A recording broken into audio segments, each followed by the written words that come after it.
Hey, how's it going, all you beautiful little people? So, in this video, I'm going to be going over how I do the testing for my Far Cry 5 fastest vehicles videos. If you just want to see the list for the fastest vehicles, you can click this playlist right here. But if not, and you want to see how the testing is done, stick around to this video and I'll explain it. So first off here, I want to explain why I'm doing this video at all. The reason is I want to be transparent about how my testing is done. Sometimes you see YouTube videos where testing has been done, but it seems like maybe the numbers have been fudged just so the YouTuber could get out some cheap, easy content. I'm not like that. I really did this testing. It took me a long time. It takes an hour to an hour and a half for each vehicle in the game, once it's properly said and done. And I really wanted to let you guys know how I did this testing so that even if you wanted to redo it yourself and try to replicate it, you could. And even if people come back and find flaws in my testing, I want that to happen because I want to have accurate, usable results as well.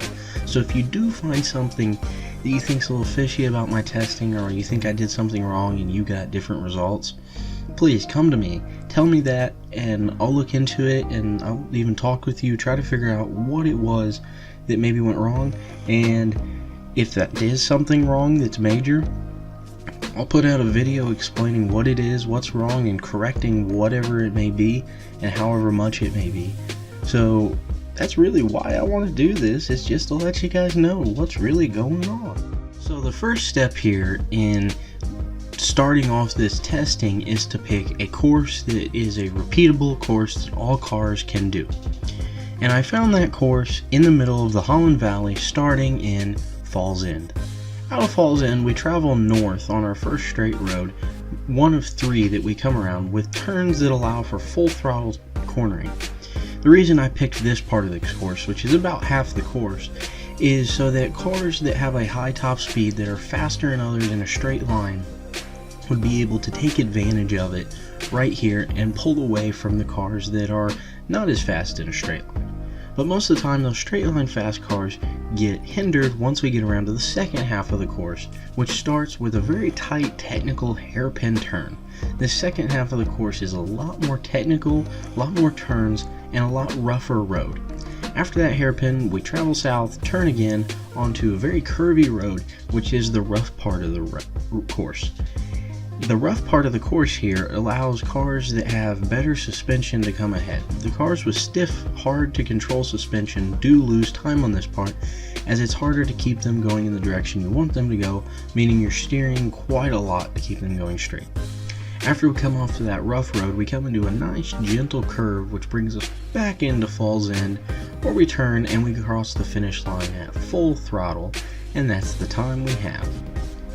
The course is a relatively simple course, but yet designed in a way that allows us to determine what car really is the fastest, not just in a straight line, not just around technical course, but really combines all elements to help us determine which car truly is the fastest in all situations. The last thing we need to create a good testing system is a good timing system. A good timing system allows us to compare all vehicles on an even plane so that our list is correct. The timing system I went with for my testing was to do the top 3 laps each car performed averaged out, and that is the time you see in the video. And the reason I did this is because I wanted to leave the roads normal with vehicles, people, and animals that you may have to dodge or go around. Now, if I hit any of those, I did restart, or if I felt like it took too long for me to get around one, usually that lap would either take itself out with bad time and it wouldn't be one of the top 3, or if I felt it was just too long altogether, I would restart the lap completely. I feel like an average of the top 3 laps allowed small differences to not come in the way of creating an accurate list.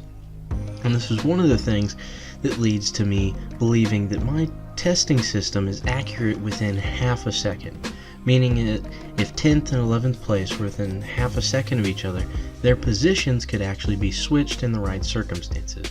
Really, you should consider them to have the same times. That's really all we needed for an accurate testing system. It's not very complicated, it didn't need to be, and I think the simplicity of it is what makes it a good system. And so that's pretty much going to be it. That's how I do my testing. If you have any questions about my testing or how I do it, please feel free to leave a comment and I'll answer it to the best of my ability. So without further ado, if you really found this video helpful in any way, I'd really appreciate it if you could leave a like, and if you don't want to miss any content about the fastest car in Far Cry 5 or just any Far Cry 5 car content in general, subscribe to my channel. I'd really appreciate that, and as always, I hope you have a wonderful day.